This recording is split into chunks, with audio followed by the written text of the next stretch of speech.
All right, so I want to make a video about being spinal cord injured, an ambulatory spinal cord injured person.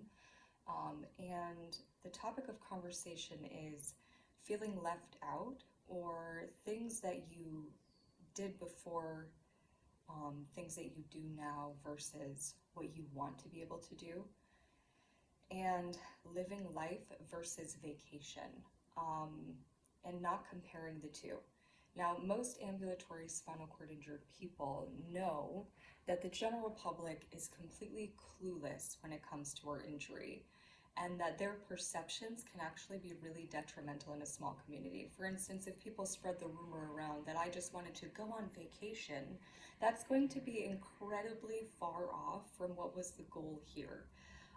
Now, typically in society, you're not supposed to speak about politics, religion, finances. There's all these things that we're not supposed to talk about, but what I learned is that's just a way to keep the little people on the little, like on the bottom. So, making 13,000 to 28,000 US dollars a year for most of my life for 22 years that I was in the workforce before I ended up with a spinal cord injury is wild to then realize that most people made $75,000 a year. This is why people don't want you to talk about finances, because if people like me knew that, we would demand that we make a better pay, because we would say, we're just as valid as somebody who's doing these other things as well. So it's knowing your value, knowing your worth, and all of that. Now, because I paid into systems like disability and unemployment, and so too did my employers contribute, which is why I've only ever used my unemployment benefits one time in my life when I was about 20 years old for about 3 weeks when I was in between jobs. I was able-bodied. I spent almost every day at the career center. I was really searching for a job. So the difference between having an ambulatory spinal cord injury and not is that mine is still life-threatening. Again, you have to be your own advocate. You have to know your body. I did a lot of the research on my own, which is not abnormal. Most people have a loved one in their life who cares about them that does that. If you don't, you have to do it for yourself. That's what I had to do. So feeling left out of, like, right now I'm in paradise, right? Now, normally, this is like resetting my brain. Normally, if I was to come to paradise, I would be going to the sacred sites. I would have seen that Rainbow Mountain. I would be swimming in that ocean every single day. I would have, paid someone to teach me Spanish. I would have been dancing all the time. I would have gone to all the little side cafes that I wanted to try because it would have been a vacation. I would have had money that I saved to take myself on the vacation, or knowing myself after experiencing a normal person's vacation, I would have booked myself an educational retreat. That's essentially what I did in Thailand and India, 2014 and 2015. I studied 200 hours of yoga, worked with elephants for 3 weeks in Thailand in 2014, and then in 2015, I studied yoga for 200 hours, 180 hours of Ayurveda, including 90 hours of practical application. And then I went back and I studied a summer workshop with Odissi dance, which is a traditional Indian dance form that is considered embodying the goddesses and gods in the dance. They've gone to the USA to perform much. So for me, I had all of the certifications that I needed for my healing center, but I ended up crippled, so I couldn't get my land and put my healing center on my land because now I'm not able to work. Now, I tried really, really hard because I was completely determined to not let that man who crippled me and ruined 4 years of my life to take away all of my dreams. So I refused to let him get me down. I was so focused on just getting up each day, going to work, saving my money, focusing, making sure I danced, making sure I lived my life, but I was dying of what's called autonomic dysreflexia. Now, at that time period, if you had seen me in my body, you would have known I was telling the truth. You would have known what was wrong with my body was what I said, and nobody would have questioned or doubted me. But when you're in a small area and people believe liars and web trap setters, they're going to take away from the guidance or the help that you actually need and require. because what I'm suffering from is very serious and it is life-threatening and it's not a joke. Um, so a lot of people in my spinal cord walkers group have the same kind of, when they have a similar injury like this, they have the same reception from people, even in their own families, their own communities, like, yeah, but you seem, but it's like you don't know what somebody lived like before. So it's really important, as we know, for us to not compare ourselves to each other. I met someone who has the same or similar level injury as me, but he's a man.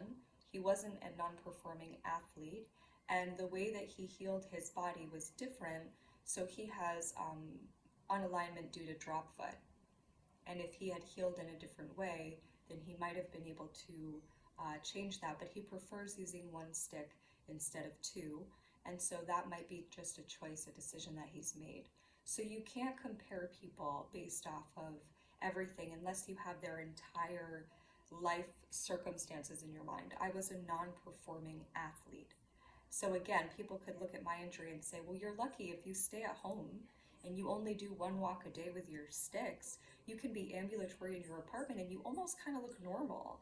And, you know, especially when the weather's warm and you can cook your meals and you can do some light movement and you can, you know, write and you can read and you can do all of these things. So you're so lucky for that. But if you don't know the kind of life that I lived before, you have no idea how much my heart is breaking because I can't do the things that brought me true joy. Dancing. You would have had to see me dance, fully dance. June of 2016 would have been a really good weekend to have seen me dance. That's me dancing.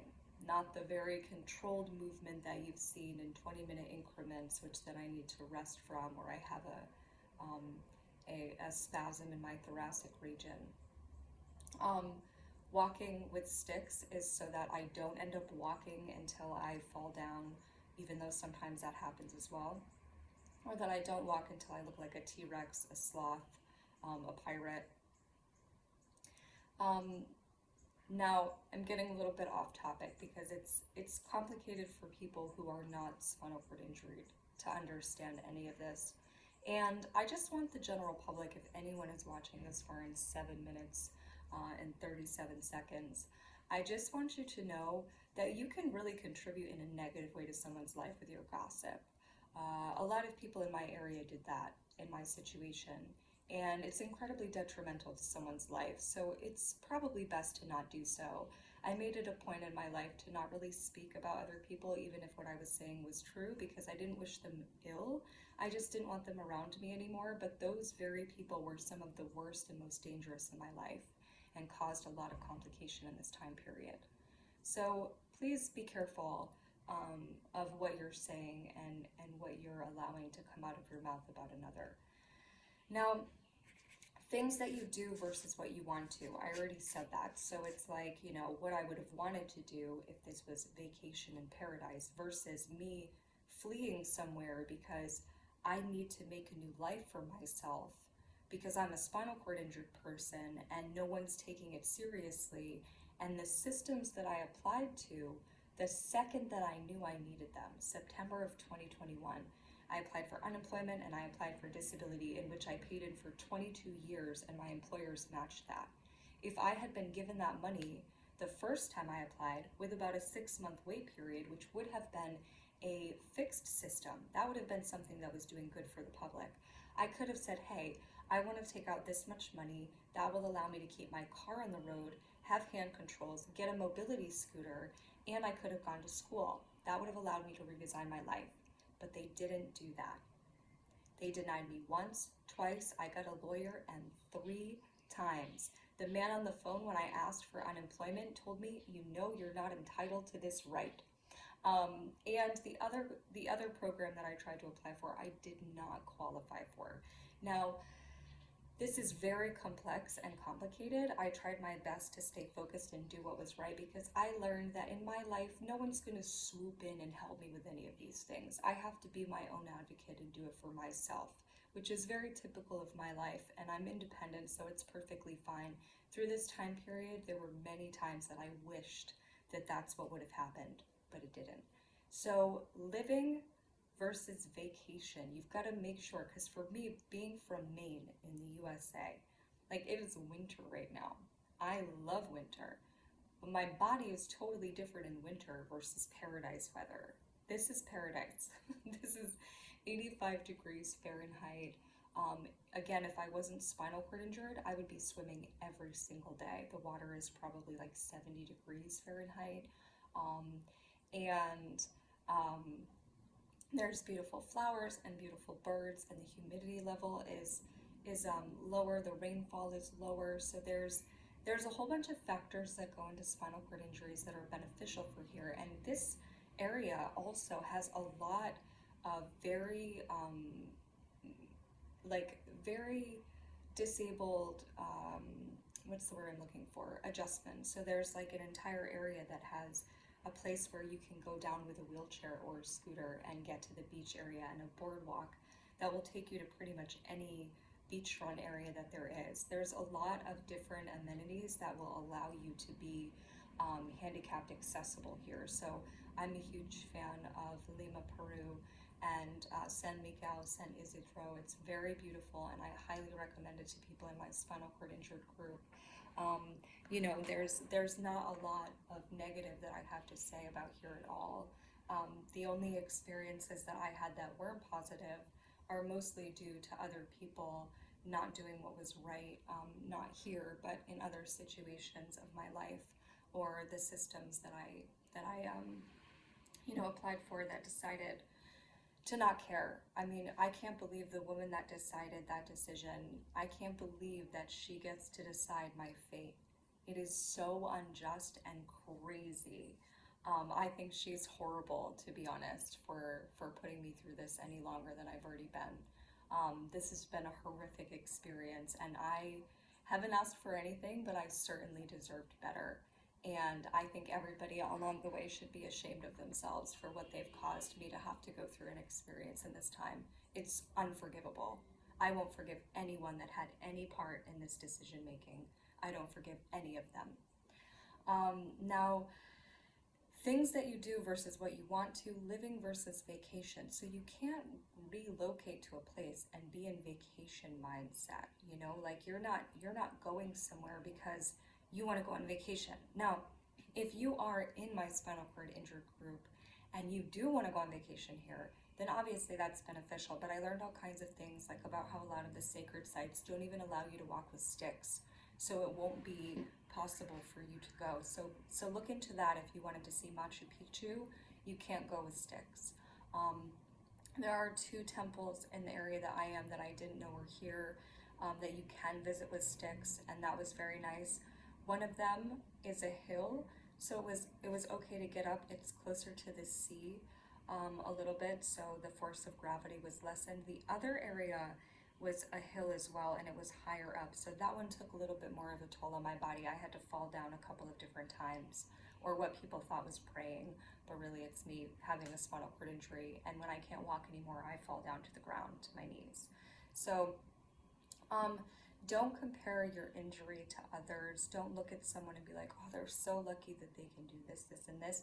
Just try to stay focused on what you can do and grateful for that, because you don't know what that person could do before. And also, it's really important that you don't know what level of pain that person is in. I'm typically in like number 11, not on their pain chart, and I would rather be dead than alive, because this has taken such a toll on my body. My internal organs. I went into sepsis at one point because I have a life-threatening spinal cord injury and was going into autonomic dysreflexia regularly without knowing what it was and without knowing how to navigate it. Now, temperature, if you are alone, this is probably one of the hardest things to navigate here for me. I don't have anyone to tell me if it's warm or not in this space. At night, it's probably in the high 70s. I have a window, I close the curtains, I've been keeping the window open, and then I close the door and keep a little window open there. And I woke up in the past few nights on the verge of autonomic dysreflexia with like really extreme abdominal pain. My body temperature was really out of alignment, and it's really hard to regulate. It took me about 2.5 hours to regulate. And then once I did that, like being on a cold floor, fanning myself with a hand fan, opening the door and sitting by that, drinking some colder tea that I had made, and just trying to be with myself second by second, because I felt so horrible that it would not have been easy otherwise. Now, I I have been um, places alone before. I had cholera and I navigated that by myself. One time I had pork food poisoning and I navigated that by myself. I've gone through most of the hard things in my life completely alone without anyone helping or advocating. I'm very used to it. I'm not the woman who, in your mess, sometimes people come and help you. I'm not that person. I'm the, do it herself because no one's gonna step in and help you out. That's been typical for my life, all of my life. Mm. In fact, it's been typical that in the hardest times of my life, people disappear. Like, like I just have nothing and no one. That's been more typical than not. When I'm doing well and everything's good, and I've got money coming in, and I can travel to study, and I'm living my dreams, plenty of people are there. But as soon as I am not doing well, that's when I've noticed that people seem to disappear readily. So don't compare yourself to others with this injury and ignore the general public. They have no clue. And the way that I look at it is like, if they're not careful, some of them that put us in these situations could end up with the injury. So maybe they should watch how they observe and view us, because just like the people deciding all of this information, you never know. God could end up being like, wow, what that woman has gone through is so horrible. How could all of these people who have no clue put her in that situation and then cause them to have the same injuries so that they can see what it's like? You never know. Living versus vacation mode, again, I can't stress this enough. You're not going to a new location. Like for me, I had to leave. It wasn't by choice. I wanted to stay in my home. I have a spinal cord injury that's ambulatory.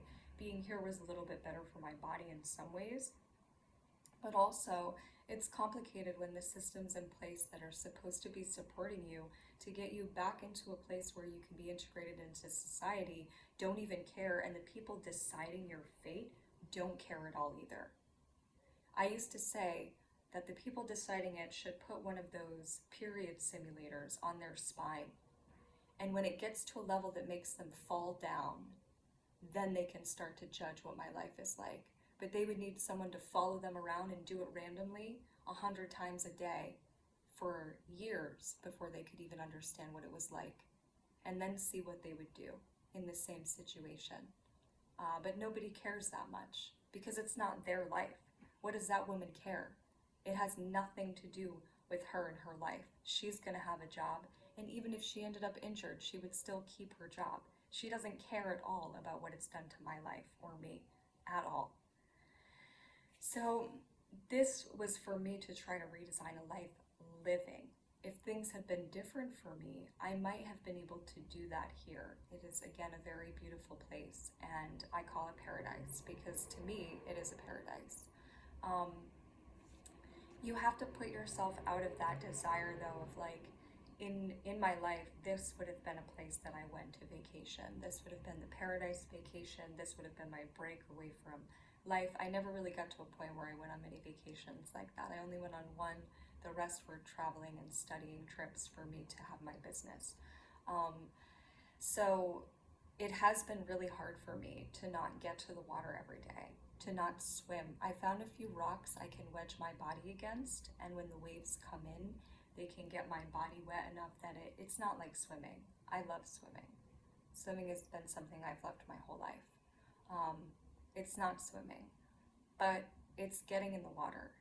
And, it's the closest that I can come to that by myself in a safe way, when I can also have to get back to where I am by myself with my two sticks, because again, I don't have the proper ambulatory equipment, and I can't get that because the systems that I applied to don't care about me at all. And the woman deciding my fate doesn't care about me at all. So she doesn't care how bad this has been for me. Now, things you want to do versus things that you can do. For me, I just give thanks every day. I'm like, okay, maybe I have to stay home more than I want to because I want to get to that sea every day. Um, but with my two sticks, getting there can be challenging. And I have to consider that and consider what it is that I need to do with my body, how I need to conserve my energy, and what I'm going to focus on each day. So I have to be grateful that, there's a garden outside of my window where there's lots of beautiful birds that visit, and wild parrots fly overhead every day, which is so exciting for me because there are not wild parrots at my home. And I can do my laundry and hang it out in like a little outdoor area. And I'm cooking my meals. And because it's warmer, I can do that. When I'm taking the medical marijuana, I'm more ambulatory, so I can do that in the kitchen space more times a week than just once a week. And I can do my ambulatory exercises balanced, because again, a spinal cord injury is totally different than nerve damage and anything else. It affects your body in ways that, unless you have one, you don't understand. So, making sure that you are very focused on what your goals are. So, for me, I'm about to go home, and I keep telling myself, like, oh, I just want to go down and be near that sea, like, all day today and all day tomorrow. But then I'm not going to be in a good place physically to travel, especially traveling into the cold. So I have to hold my desire to do that back and say what's going to be good for me instead, which is that I need to focus on the fact that the journey is going to be challenging for me with sticks. And the airports, of course, have wheelchairs and people can help you, but maybe this trip I'll be brave and actually accept help from someone at an airport with a wheelchair. But so far, because of how awful this situation has been, I don't really trust anyone, because all of the people that should have been trustworthy turned out not to be, including the woman who was deciding my fate, to try to redesign my life and make it better for myself. Um, I I am so mad about that decision. I am so mad. I'm sure God will see exactly what happened there too, and without a doubt, um, I'm sure that karma seems to be hitting people pretty hard with what they've done to me in this time period. So I have no doubts that it will happen, because how horrible to make me suffer even longer, um, when that woman has no clue what I've been through. None. So knowing your rights, knowing how to advocate for yourself, knowing what is in place for you to do, who you can contact. There's not really a lot of people who care when you're suffering injustice. That's something that I learned in this time period the most, is that I've been speaking up about this for years, and not many people really care. It's annoying to them to have to hear about. It's annoying to hear about the trauma I've been through in my life. It's annoying to hear about this injury and how it's negatively affecting me. It's annoying that I need help. It's annoying that the systems that I applied for aren't helping me. And it's annoying to people that I can't seem to find a job that I could do from home, in which I applied for more than plenty of them. And I tried to go to school as well, which my funding got dropped a week before Christmas of 2022. So I wasn't able to earn the degree that would have been appropriate for me to be able to get a job from home. Um, these are all things that play into the system that is broken. That is our insurance system for our country in the United States of America, that we pay into every single time we pay money into the government.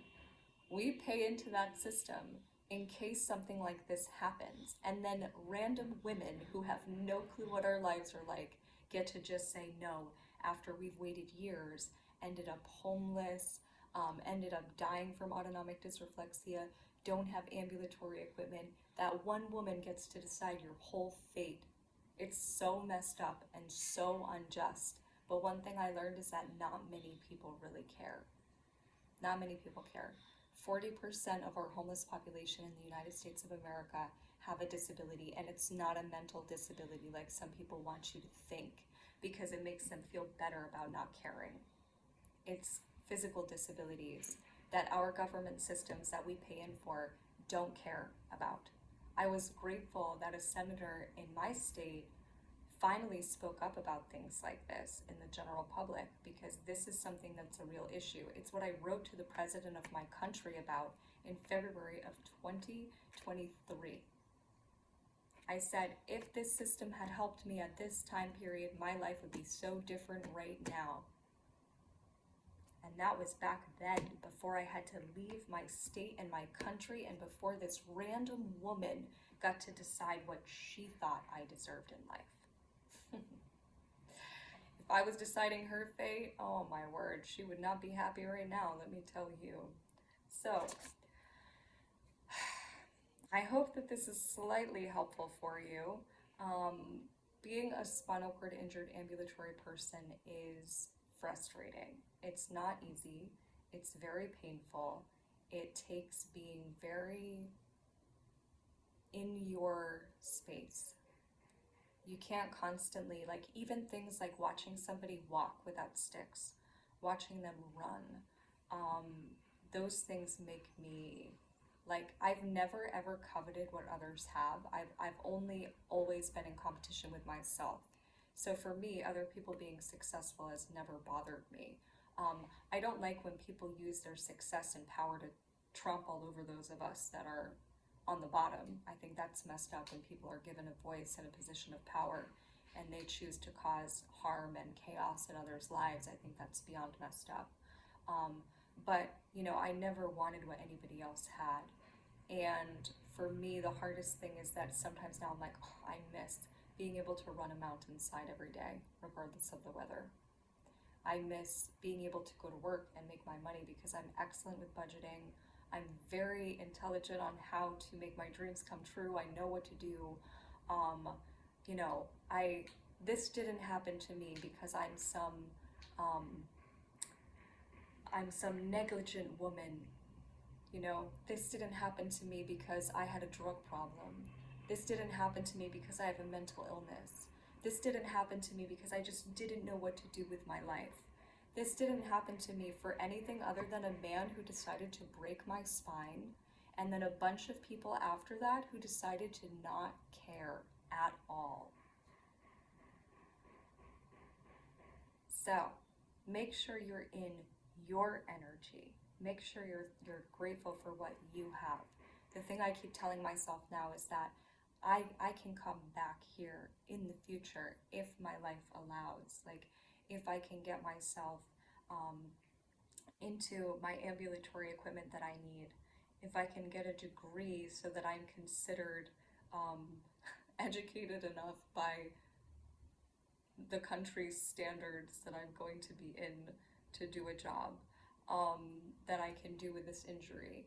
If I can do all of these things and have an income, then someday I can come back here and I'll have my mobility scooter and I can mobility scooter myself down to that sea, and I can get a thick wetsuit and I can put that on and I can go in the water, and I can have some sort of pulley system that I designed because I've already thought about it, so that I can like anchor it to something, to a rock, and I can pulley myself back out of the water so I can be in the sea. You know, I could learn the language. There's all kinds of things that I would have been able to do in this time period if I had had systems in place that were just, or if I had been more financially privileged in life. But I've had some very important people, wives of professional sports team players, tell me that she's going to sabotage my GoFundMe. And I've had people that spread around, oh, I'm just on vacation, and people that believed lies about me. So a lot of different things that have compounded to make my situation worse, all because of people who are horrific. But, you know, it will be seen by them. Just like, you know, someday, maybe that woman who decided my disability hearing after making me suffer so long, maybe someday she's going to be faced with me and I'm going to be deciding her fate. And she'll be like, oh, you know, it's funny how things can change. You just never know.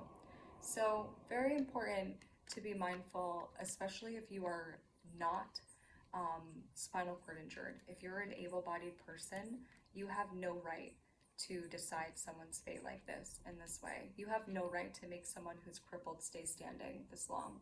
You have no right to deny them systems in place that they paid in for and that they more than deserve after their suffering. You have no right to cause such danger and harm in someone else's life when it affects yours zero. You have no right. No right. You think that with your position as a judge that you're so important and untouchable and that your decisions are like God, but you have no right to make someone suffer so much longer than they needed to after what just happened to me. You have no right. That decision is so unjust, and I am so livid about it. She is a horrible person. The woman who decided this is a horrible person. That's it. So, spinal cord injured people, stay strong, stay focused, don't give up, even when horrible people decide your fate because they have no conscience or soul.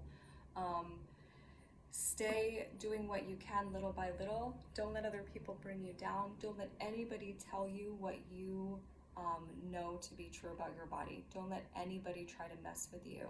I've noticed that a lot of people, to make themselves feel better, do a whole lot of gaslighting to try to get out of how horrible they are as human beings. Don't let them do that to you. Just walk away, ignore them, or don't play into it at all. They don't have a clue, and if they're not careful, people in the future could end up with this. You know, my life before versus now is very drastically different, and anyone who had spent more than 5 minutes observing me would have known that to be true and would have been like, wow, this is very messed up. But nobody really cares that much in today's world. Everyone wants to be seen and heard for who they are and what they're talking about. When I wrote to the president, I realized instead of focusing so much on everyone in the world and the systems that were broken and what I thought could help the world become better, I should have only been like, me, this is my stuff, my life, I need my help, me. Because then maybe I would have gotten help. But instead, I decided to talk about the systems in place that should have been better. I decided to talk about how society could be better. And that ended up being detrimental to me because, as you can see, it didn't change anything in my life.